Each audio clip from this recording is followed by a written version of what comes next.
Good afternoon, everybody. Thank you, Professor Anjana, for kind introduction. So this brief talk on fractures, because we are orthopedic surgeons, so we mainly manage trauma patients and fractures.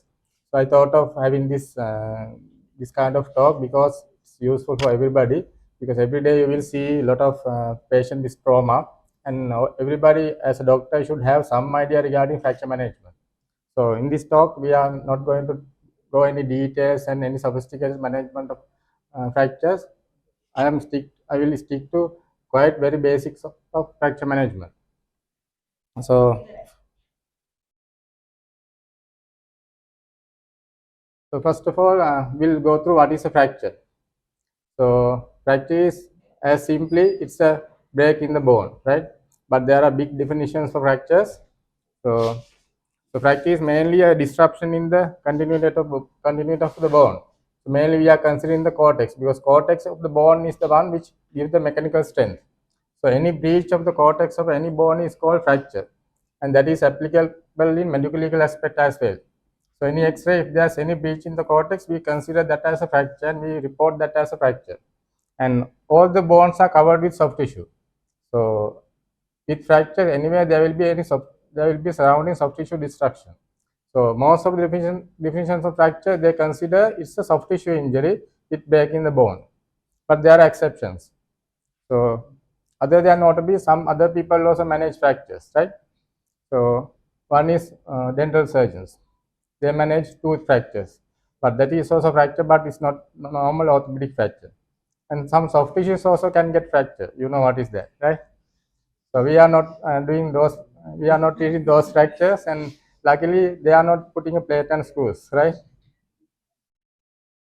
So when we consider fractures, once a fracture occur, and there will be healing. So fracture healing, bone healing is same as wound healing, right? So wound healing, you know, there are two ways of wound healing: so primary healing and secondary healing. Likewise, in bones also, you have primary healing and secondary healing. Most of you all know what is secondary healing. You know, when there is a fracture, it will form a big callus and it will heal. But other than that, there's another way of healing as well. This is called primary bone healing. So primary bone healing occurs when the fracture fragments are tightly bound together. If we fix those tightly, and if there's no movement, there's no individual relative movement, then that bone will heal without callus. So that is called primary bone healing. It is similar to a nice surgical scar. If we nicely suture skin to skin edge very neatly, and there will be minimal scarring. So likewise, bones also do the same thing. So in some instances, we need that, especially in intra-articular fractures. Let's say if the femur condyle is split into two, so the fracture goes through the articular segment. Then if there's big callus inside the knee, can you move your knee? You can't. Then we don't encourage callus formation inside the knee. So we need primary bone healing all in intra-articular fractures. For primary bone healing, we need rigid fixation. That is the term we use. So we fix fracture fragments very rigidly without any movement. So there are three ways of fixing bones like that. One is putting a screw like that. We call this lag screw. So if you there's a special way of putting a lag screw. I am not going to in detail, but if you put a tight screw between two fragments, the fragments cannot move. So that will heal with primary healing. And the other way is putting a DCP plate, dynamic compression plate. That plate itself compresses the fracture. There's a special way of putting that. Once you do that, there's no relative movement between two fragments. So that will ultimately heal with primary healing. The other way is simple tension band wiring. You know, we usually do tension band wiring for patellar fractures. So patellar fracture, is it an intra-articular fracture or extra-articular fracture? Anybody? So patellar fracture, just in front of your knee. Most of the patellar fractures are intra-articular, because patella forms a part of the knee joint. So all the fractures, if you have seen patellar fractures being operated, when you open the fracture, you are directly entering into the knee cavity. So because of that, you need rigid fixation. Let's say if there's a big callus just behind the patella, you can't move your knee. So it should be fixed with rigid fixation like tension band wiring, then there's no callus. So this will heal without callus. and it's called primary bone healing. So this is one example. So if you put a plate like that, there's no, this bone is actually healing. You can see the fracture line very faintly, but it's actually healing. We know it's healing. So, but you can't see a callus there. So we are not worried even though there's no callus, because we know it's a DCP plate, it will not form any callus. It's still healing. So some of the patients, sometimes they are worried there's a line, but we are not worrying because we know it's healing. So the other way of healing is traditional secondary healing. Secondary healing, what happens? There are 4 stages. Ultimately, it forms a big callus. So once there's a fracture, what will happen? There's a big bleeding there around that. Then there's inflammation, soft callus formation, hard callus. Ultimately, the hard callus remodels over a few years and ultimately forms a normal bone. That is the normal bone healing you all know. So the bone normal callus formation and secondary healing we can achieve with any fixation, like any fixation which gives some movement. So like IM nails, any plate like bridging plate where there's some movement, and external fixation. So this is, you can see this X-ray, you can see there's a lot of callus. So we are not worrying if there's callus in this region because this is thigh. If you form big callus, doesn't matter, and it will give some additional strength as well. And secondary bone healing fast also. Primary bone healing is very slow. So the same thing. So secondary bone healing, ultimately it will remodel and form the normal bone. So now we'll go to the fracture types. So this is the first thing you should know, right? So you can see 2 femurs. One there's no fracture, other one there's a fracture. And this is the thing we have to identify first. So first thing we should know if in X-ray whether there's a fracture or not. That is very, very important. Why? Because then that turns the entire management into 2 different aspects. Let's say this is usually happening here. So when we tell there's no fracture, sometimes patients are not happy. Then they will go to the Ayurvedic physician and they will always tell, there's a doctor misela. Then they will put a big pathu for maybe 3 months, 4 months, spending 10,000 for each pathu. Then they are unnecessarily immobilized. So what will happen if you unnecessarily immobilize any joint? That joint will get stiff. And patient has to suffer. Then patient didn't have any fracture at all, but that patient is suffering more than the patient who is having fracture actually. So this is the first thing you have to know. So any fracture, you should know there's a fracture or not. So no fracture versus fracture. So we diagnose fracture mainly with X-rays. So you know, so can you see a fracture in this X-ray? Anybody? So it's a one of the child's tibia AP X-ray. Is it a no fracture or fracture? So that is the thing you have to. So if there's a X-ray, you should know there's a fracture or not. That differentiates the entire management. So what do you think? Anybody? Is there a fracture or not? So that's why you want another X-ray in another view. So same X-ray, same patient in a different view, you can see the fracture. So that's why you can't go by one view in orthopedics. Always you should take orthogonal views. 90-degree angles, you have to take at least 2 views. Maybe sometimes we need additional views like oblique views and all. So always you have to take 2 views, otherwise you will miss a big fracture like that. So, and there's another way also. We have to think in the 4th dimension also sometimes. So can anybody see a fracture there? This is a little bit oblique view of a foot. Radiologist is also there. So we don't diagnose fractures with X-rays actually. Fracture diagnosed by clinically. So X-ray is a supplementary finding. So if you really examine this patient has a severe tenderness over the second metatarsal. But X-ray looks normal. Then what would you do? In what way, what oblique view you take, still it will not show a fracture. And the fracture cannot seen by normal naked eye. Then what do you have to do? Anybody? Yeah. Let's say there are no MRIs. Yeah, there is a right answer. If you do MRI, you will find it out because MRI will show bone edema. So then MRI, you can see a fracture. Even you can't see the fracture because here we see the fracture gap in X-rays. CT also shows the fracture gap, but MRI will show the bone edema. Any fracture will have some, because bone is a living tissue. If there's a fracture, there will be bone edema. So other than MRI, let's say you only have X-ray facilities. You are in a Mihintale based hospital. I don't know if the Mihintale has X-rays. What you can do simply, use the fourth dimension. You wait for 2 weeks or 3 weeks and repeat the X-ray. Then you will see the fracture. You can't see the fracture, you will see the healing there. So it's callous. So you actually you can, if you really see very faintly, you can see a line, but even I can't see. This happens. This happened to one of my batchmates as well. So if you have to wait and see, and if the clinical features are there, in after 2 weeks, if you repeat the X-ray, you will see fracture healing. So this is stress fracture. And very faintly, those are actually micro fractures. You can't see, but you can see the healing. So then some fractures are very difficult to see. So scaphoid fractures are something like that. So the fracture line is very, very difficult to see. Then you need additional imaging. Like you might need CT.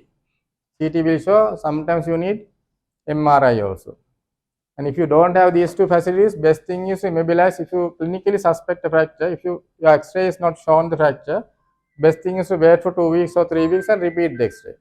Then the fracture will show the fracture features of healing, like a callus. So we'll go back to the fracture types. So this is the other way. So you can classify fractures or type fractures like partial fractures or complete fractures. So this is a partial or unicortical fracture. This is a complete or bicortical fracture. That is not very important for management. And this is important. What is this? So one is undisplaced fracture, other one is displaced fracture. So identifying the displacement and displaced fracture is also very important for the management. Then other one is, this is a simple fracture and these are comminuted fracture. Comminuted fractures means there are a lot of fragments. Simple fractures means only 2 fragments, 1 fracture. And according to fracture configuration, you can classify fractures like transverse, oblique and spiral. The difference is the actual energy, what happened to the, so the mechanism of injury is different in these fractures, but management wise more or less same. Another importance is, main importance is whether the fracture is open or closed.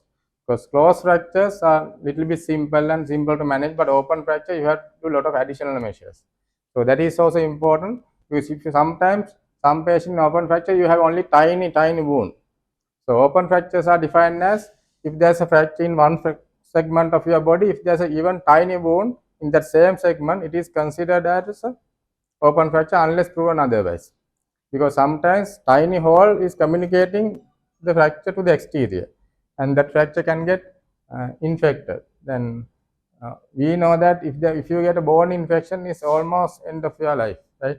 Because bone and joint infections are very difficult to treat. Microbiologists know if you get a bone infection, you need at least 6 weeks of minimal antibiotics. So giving 6 weeks of antibiotics, maybe 2 or 3 weeks IV and less rest oral is troublesome. Even if you can't take a co-MS for a few days because of the side effects and all. These patients have to take those antibiotics for 6 weeks minimum. So bone and joint infection should be prevented and rather than treated. So, and we can classify fractures according to the mechanism also. So mostly we see traumatic fractures. In traumatic fracture, what happens? The bone quality is normal. But even for normal bone, if you get a big force, you will get fractures, right? Orthopaedic accidents and all. So force is high. It can happen in the other way.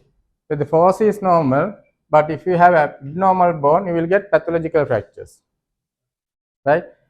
Let's say bone is also normal and force is also normal. Can you get fractures?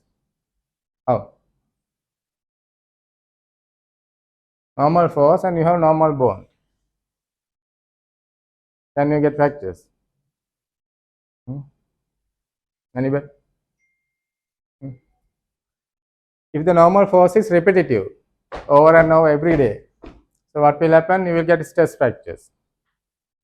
So this is how your fractures occur. So then we'll go for some case scenarios. So I will tell you these incidents, right? So this one incident happened exactly about 1 year ago. So 4 casualties came. It's a road traffic accident. 3 teenagers who are underage. riding a motor bicycle unsafely, and they hit a pedestrian, and all four of them brought to our hospital in a night. So I will give you those cases in each by each. So case one. So this is the X-ray. Everybody has similar injuries, right? So this is the pedestrian. So anybody can see the injury. So abnormality of fracture, whatever.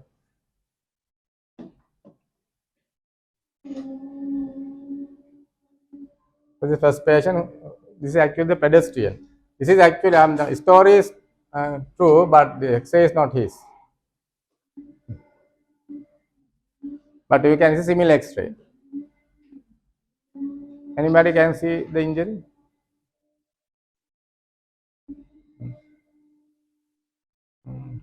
Low end of the TB is normal.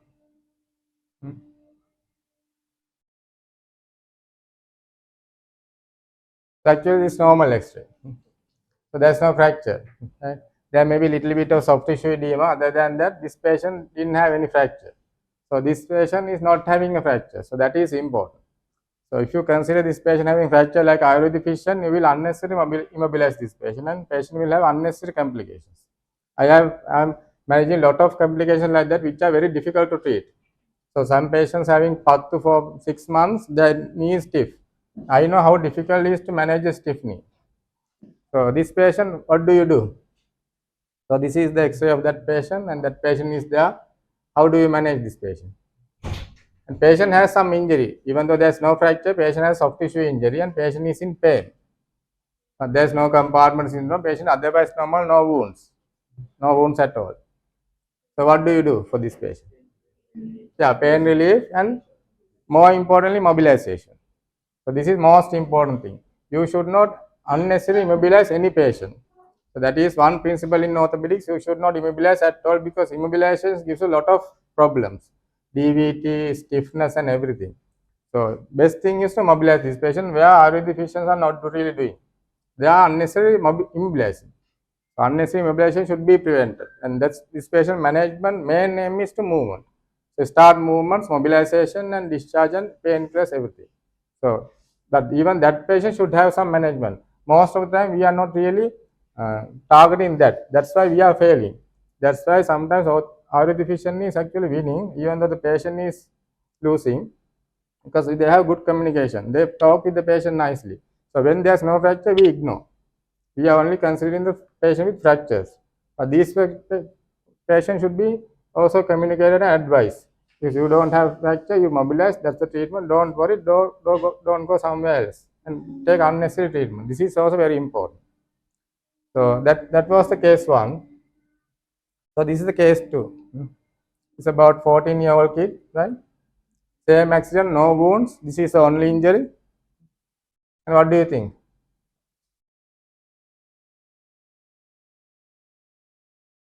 Can you see the fracture? Yeah. So it's a simple, more importantly, undisplaced fracture. So this undisplaced fracture is spiral fracture, and there are no wounds. So this is a closed undisplaced fracture. So how do you manage this? So can displaced patient move? If he moves, what will happen? Yeah, this will become a displaced fracture. So that the further complication should be prevented. So, but this will heal nicely in maybe 6 weeks. This will heal nicely, because once a fracture occurs, the healing also started. So we are not going to do anything for the healing. So that will occur naturally. So what we have to do is to protect this. So this is called, so this is the undisplaced fracture. So this is the similar X-ray. What do you do is you hold the fracture. You hold till it is fully healed or partial healed. So you have to protect the fracture. We call it holding the fracture, stabilizing the fracture. Then thereafter you can start movements. So you have to start movements as soon as possible when you are happy. Depend on the holding method, and depend on the fracture healing. So the problem comes how to hold. So how do we hold this fracture? So there are two ways. We can do it non-operatively or operatively. So how do we do it non-operatively? So very simple. Anybody? Yeah. So just POP. You can. So POP cast. Then there are newer casts like plastic casts are there. We call it Scotch cast. Those are very handy and lightweight, but usually still we use POP cast. And we can use a brace, and there are nice newer braces are there, almost like POP cast. The advantage of bracing is you can remove that at any time and wash it, but stability is little bit less. Cast is generally better. But nowadays we are usually going towards operative management, because if you earlier tibia fracture we used to put a bow knee cast for 3 months. So imagine having a 3 months bow knee cast in this hot weather with all the ants and cockroaches around, right? So it's not really easy. So that's why we are now moving, but still POP casting is still we are practicing, and sometimes bracing, and sometimes even traction itself can hold the fracture. Especially for small kids, we still practice traction for 1 or 2 weeks, fracture will heal. So that is the holding method. Then operatively, simply we can do internal fixation or external fixation. So the internal fixation we can do with screws simply. I'm not going into details, or plates or nails. And there are other ways as wires, pins. There are a lot of ways to do internal fixation. External fixation generally we do with a linear external fixator like this, or else ellipsoid fixators like this. This is called ring fixator. In some other countries, all the fractures except spine are fixed with the ellipsoids. So this is called ellipsoid frame. Ellipsoid is a Russian orthopedic surgeon who invented this ring fixator. This is actually very useful in some hospitals. Even very simple fracture, even for the fingers, we can use ellipsoid frames. So, and even close fractures, we can use ellipsoid. In America, there are hospitals they only practice ellipsoid. Even tibia simple fracture, they put a frame like that, because there are a lot of advantage over this. You can even run next day. So this is very rigid, because we have a lot of pillars around the bone. It's almost like stronger than the bone.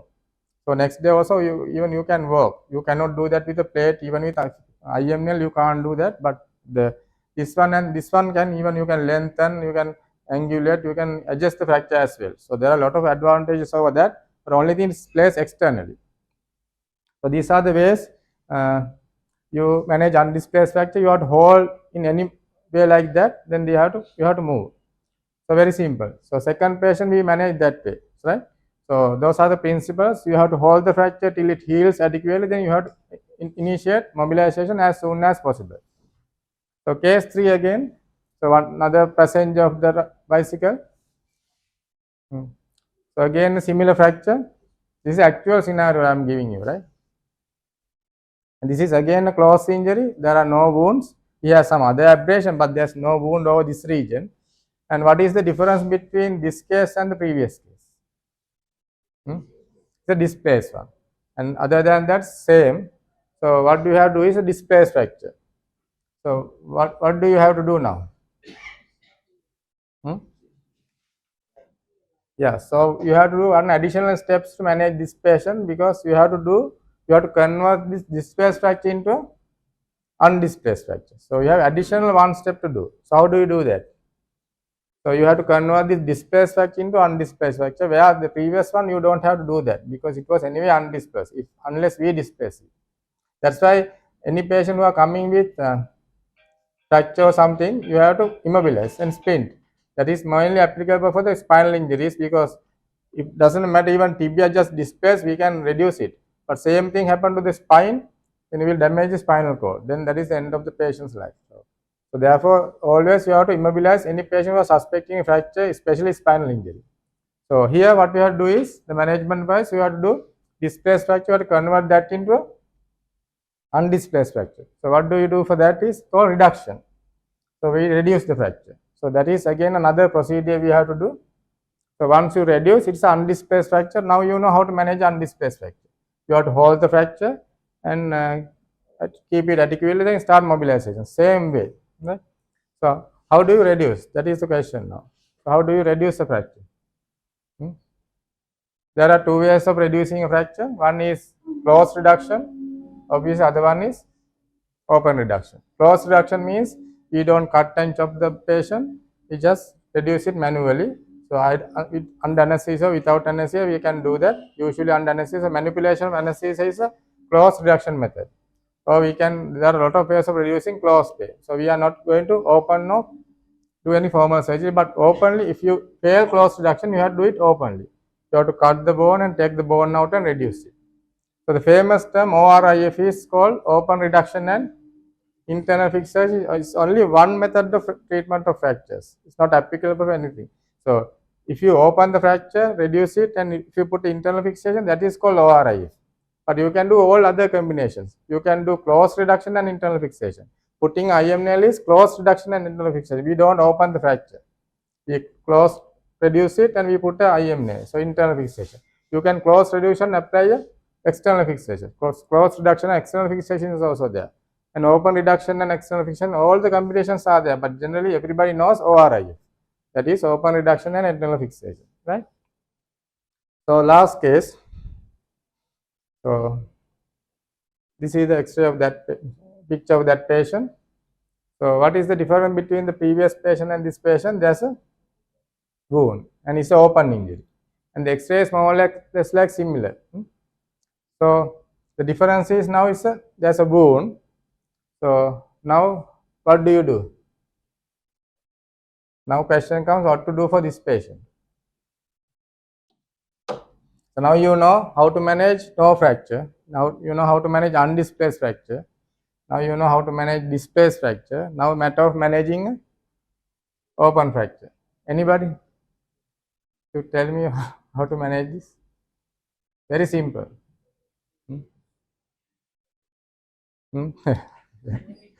Refer to orthopedic surgery. So anybody? So now we have the open fracture. So you know all other previous 3 patients, you know how to manage. So orthopedic is very simple. We are not doing any complex. Very simple. Anybody? So what do you have to do? So you know all those 3 fractures managed. So for this patient, what do? Very simple. The additional problem is this patient has a wound. This is an open fracture. You simply convert this open fracture into a closed fracture. That additional step you have to take here. So all these patients you have to take additional step, because this patient has additional problem, so you have to take additional step to manage that. So your aim is to convert this open fracture into a closed fracture, right? So that's what you have to do. So now, so this is a closed fracture. So you have to do that. So how do you do that? After that, management is same. So displaced fracture you reduce and make it undisplaced, then hold the fracture and mobilize. That's it. So in this patient, we have additional step to manage. So the problem comes how to do that. So how do you do? How do you convert this open fracture into a closed fracture? Right? How do you do? That step you have to take. Then after that, you know how to manage that. Then once you do that, this patient is like closed undisplaced fracture patient. Then you know to reduce that. Then you have to fix that and mobilize. That's it. So what do you have to do? So think simply. So if this patient has a wound, when there's a wound, what will happen? Let's say it's a road traffic accident. These patients inside the wound, inside the tibia, you will see a lot of galcali, valley, tanocola, everything is inside. Right? So we see, especially in farm injuries, tractor injuries, tsunami injuries, we can see even tanocola, everything is inside the bones. So now the matter of making that to a closed fracture. So closed fracture is sterile fracture. There's no germs, tanocola, anything inside. But this patient has sand, soil, everything inside.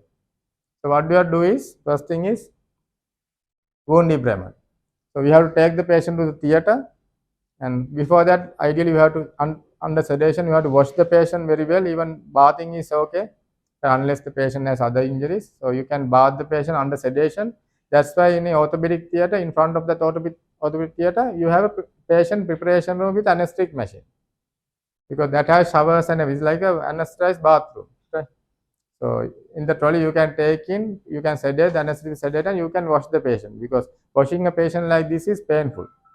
You have to move the patient, and then under sedation, then you take the patient inside, because you can't take the patient inside with this contamination, because theater is sterile. But anyway, now we are doing that. So after that, what we do is to thoroughly clean that. Initially, you clean with soap and water. In the theater, you use betadine and a lot of saline. So to manage, to wash a fracture like that, initially before washing, you have to remove all the gross contamination or everything you remove manually, remove all the bad tissues and make the wound clean. After that, you have to wash with how much of saline? So general recommendation is to wash open tibia fracture with how much of saline you think? You have to use 10 liters of normal saline, ideal. That means 20 bottles, you have to wash the wound. Then you will know that everything will, so solution for pollution is dilution. So you wash and remove all the contaminants, then you have a clean wound. So can you keep it like that now? Let's say that all the cross contaminations are gone. You have the nice bone, nice muscles, skin open. So what do you have to do next? If you just take the patient out, what will happen? The skin is still open. Then again something will go, mess and everything, or even germs will go in. So then you have to close the wound also. The next step is to close the wound closure. That is also very important. The problem comes sometimes some wounds cannot be closed because of the big soft tissue loss. Then you have to summon the plastic surgeon. So he should come to the theater and he should do a big flap and something, ideally within the 72 hours of the injury. Then you have to close the wound. So then they know that it will be remain like a closed fracture. So wound debridement, wound closure. Is that enough? Let's say now we have closed the wound. We remove all the contaminations. Then now we close the wound also. Now you don't have a wound. It's only suture line. Bone is inside, nicely clean. Is it enough? What you remove is only gross contamination. You can't remove the microorganisms. So there are some microorganisms waiting to have an infection. So for that, what do? Antibiotics. So we give not antibiotics, we give prophylactic antibiotics. We don't continue antibiotics more than 72 hours. Should be strictly less than 72 hours. There are a lot of regimes. We give few doses of antibiotics just to kill the organism inside, and we should not disturb the normal flora. And ideally, less than 7, usually we give 3 doses of IV antibiotic 24 hours, but for big contamination, we give 72 hours. There are different regimes. I'm not going to tell regimes. These are basics. So wound debridement, wound closure, and antibiotics. Then we assume now nothing is inside. Now it's once you do that, it's a closed fracture. Now it's simple, right? It's a displaced closed fracture. You make it undisplaced, right? Reduce it. Then you hold the fracture. Then after that, movements. So that's it. So that's how you manage open fracture. There are different ways of managing, but ultimately what you do is this. So very simple. If you think simply, this is the thing, but in each fracture, the thing we are doing is different, but ultimately this is the basic. That's what we do. So management, generally overall management. So first you have to diagnose, even fracture you have to diagnose. Some fractures is very difficult to diagnose, like scaphoid fracture. So we have to do additional imaging. So once you diagnose, you start treatment, right? So once you, let's say we fix the fracture, after that, even diagnosis treatment is very important. More than that, in our scenario, follow up and rehabilitation very important, because if you even do nice diagnosis, wonderful diagnosis and nice treatment, but still patient will have complication if you don't follow up the patient in the right way with good rehabilitation. So that gives the outcome really. So you have to mobilize the patient in adequate way, and weight bearing, because weight bearing is very important. Why? Because as soon as possible you have to mobilize the patient and weight bear. So otherwise, not in this country, in other countries, this is very, very important, because they have very, very high risk of DVT. And any patient who is non-weight bearing for any injury, they are giving anticoagulants, which we are not giving here. Let's say if you have ankle fracture, our practice is we put an POP and we keep the patient non-weight bearing for 6 weeks without anything. We don't even give aspirin. But in UK, they are given tinsaparin for 6 weeks, all those fractures. But here we don't do, because our DVT risk is little bit less. So mobilization, weight bearing is very important, and for that physiotherapist and occupational therapist plays a major role. To diagnose, simply all fractures are diagnosed clinically, right? History and exam, sometimes that is more important than actually X-rays, because some fractures actually we can't diagnose unless we have MRI. But clinical judgment is very important, because sometimes if you really suspect clinically, even medical legally is sometimes valid, but even X-ray doesn't show fracture. And investigation, as we explained, so we need X-ray, CT, MRI, sometimes bone scan also. So treatment, initial general treatment, what we talk about is specific treatment, but all the fractures are painful. So you have to manage the pain. So pain relief plays a major role. So how do we manage the pain? So in a fracture patient, let's say tibia fracture, how do we manage the pain? What is the best way of managing pain in a fracture patient? Yeah, immobilization. Not giving paracetamol, not giving morphine, because fracture causes pain only if it's moving. Unlike heart, because heart is always moving, so you can't stop the heart. So, but if you have fracture, you have to stop the movement. So splinting or traction, whatever the way of immobilization gives the main pain relief. You don't need any hi-fi and painkillers, right? Pain relief is mainly done with immobilization. So there are a lot of ways of immobilizing fracture. Simply you can put a spin, POP spin to a plastic spin. You can apply a brace or even traction immobilizes the fracture. So then ultimately once you diagnose fracture, you have to go to a specific definitive treatment, and we discuss the basics of that treatment. That's what we do. So just at last, so I will just go through some common fractures we manage. So anybody? So this is simple clavicle fracture. More or less, this is the commonest fracture in the world.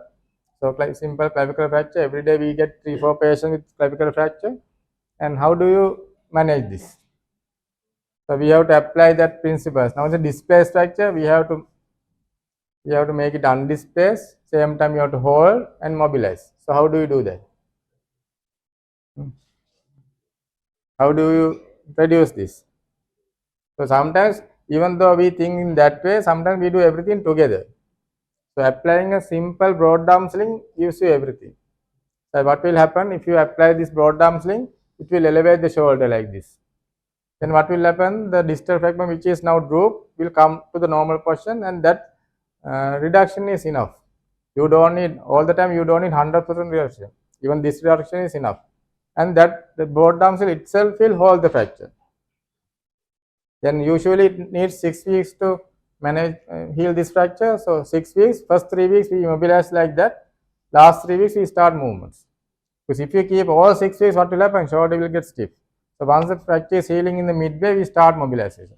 So same principles applied in a simple way, right? But sometimes it's said that if the displacement is very, very high, so there's little bit of deformity. Just to overcome that in young patient, we can fix. So then again, this is open reduction and internal fixation. So we reduce it open and fix it internally, and after that mobilization. So this is another way. So same principle can apply in different ways, right? Operative, non-operative. But generally we manage it this way, but sometimes we do the clavicle plating as well. So example 2, I will just go through some simple fractures. So it's a humerus fracture. So it's a humerus mid-shaft fracture. So how do you manage this? Again, yeah, simple U-slab. So U-slab will reduce the fracture to adequate amount, and it will hold the fracture. And you have to start movements by 3 weeks. That's it. Because in humerus, you don't need a simple bone. A little bit of deformity is acceptable. And you don't need 100% alignment. Even length is little bit less. Even I don't know, my both hands, upper limbs are same length. Doesn't matter. But different for the lower limb. Right? If you are you should have equal lower limb, but doesn't matter, your upper limbs are little bit different. And even we don't know because we have never measured. Right? So little bit of shortening in the humerus is acceptable. Little bit of deformity is acceptable. You don't need 100% alignment, and therefore still user we are practicing even in UK. Or else we can fix it nicely like this. But then you have to sacrifice everything. It's a surgical trauma, a lot of soft tissue injury.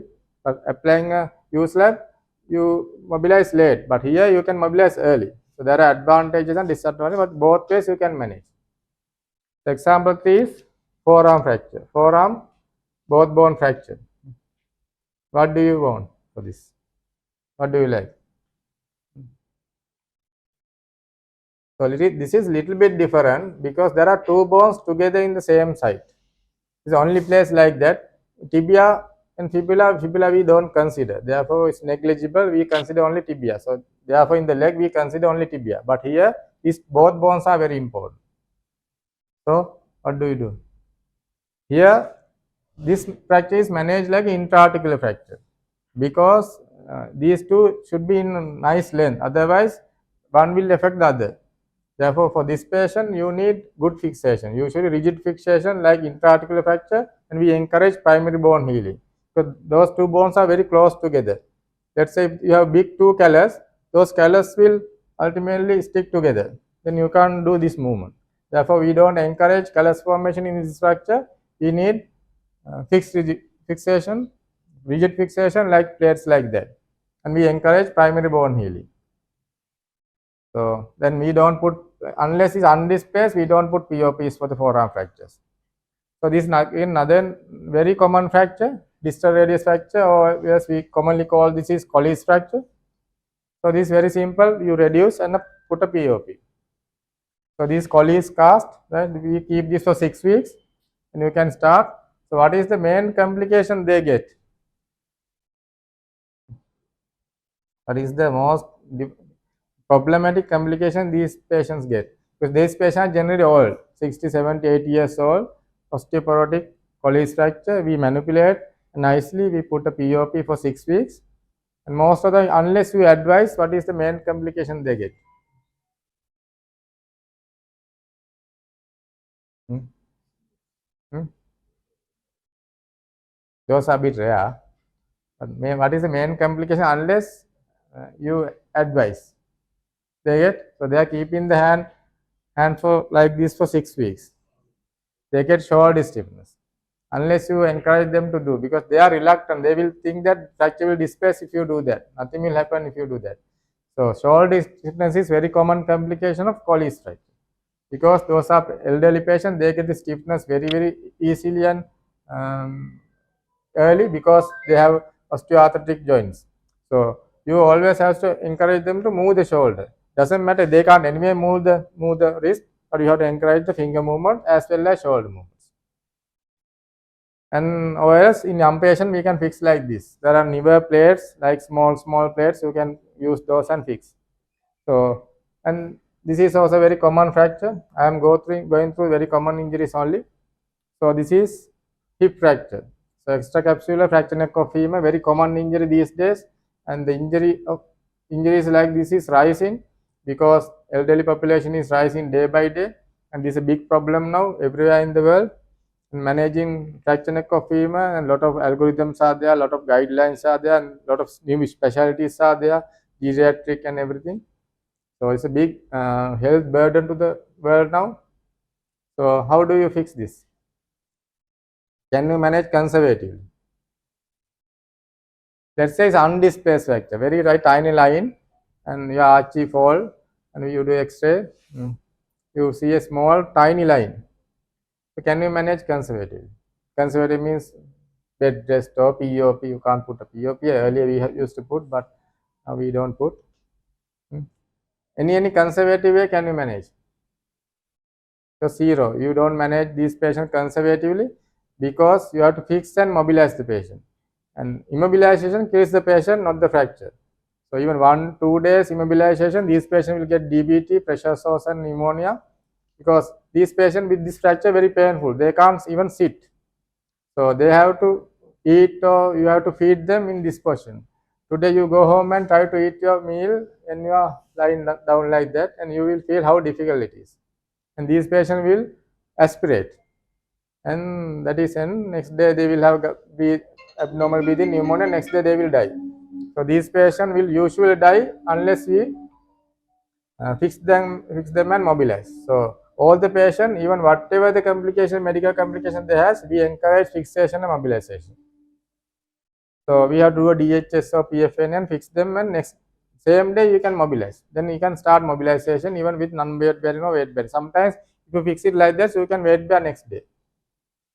So then again a common injury, femur fracture, femur shaft fracture, right? Very common in young people. So how do you manage? You put IM nail. So in femur fracture, there's no conservative management. You can't manage this conservatively unless you are infant. Infant, still we manage conservative traction for 2 weeks, but all other people, even for 5-year-old kid, we have to put a nail like that, small nails. We call tense nails because here the length matters. So in the lower limb, length matters. If you heal like that, in 1 inch short, then you will have limb. So you can't have a limb because lower limb should be equal in length. So this patient, this should be nicely, doesn't matter primary or secondary bone in, you have to achieve the alignment and the length. More important length. Doesn't matter little bit of rotation, even I have little bit of rotation. So, but length is very important, right? So you have to fix like that, then you know the length is achieved. Then patellar fracture we discuss. So you can see patellar fractures are always intra-articular. So always open into the joint cavity. So you need primary bone healing with a rigid fixation. So general way everywhere, still this is practicable. Very simple way of treating this. Very simple surgery. Tension band wiring. You need only 2 wires and big round wire. Right. Even in UK everywhere, this still managed very simple play. There's no plates or any nail or anything for the patella. Still, this is very simple way of managing. You need operation and you have to fix it rigidly. The last patient, so tibia fracture. So how do you like to manage? You can manage it anyway, right? So you can put a POP. This is the classic way of managing this patient. If you can nicely manipulate and reduce it, you can still put a above knee cast. So generally we put above knee cast for 6 weeks, then convert to below knee cast for 6 weeks because you have to mobilize the knee by 6 weeks. If you keep the knee more than 6 weeks, still then it will start getting stiffer. Imagine in 20, 30 years of time, if you can't bend your knees, you can't walk, right? You can't move. So therefore, it's very important. So still, even now, because we don't like to manage in this way, but because we don't have theatre facilities, still we manage some fracture patients like that even young. Whereas general treatment is like this: we put IM nail, and next day you can mobilize. If the nail is very strong, you can even walk next day without any support. So these are very, very strong fixations. Intermedullary nail. Next day you can start, and this will heal with the secondary intention with the big callus. Because we encourage callus in these fractures, femur shaft fracture, because you need faster healing and early mobilization. So I hope that's all.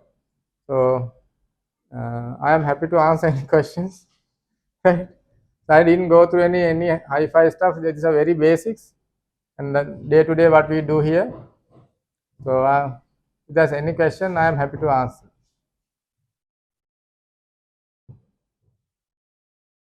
I hope you all got some idea regarding what we do. We don't do any hi-fi, very, very simple things. And I thank Amma and especially Professor Anjana for introducing me, and thank you very much.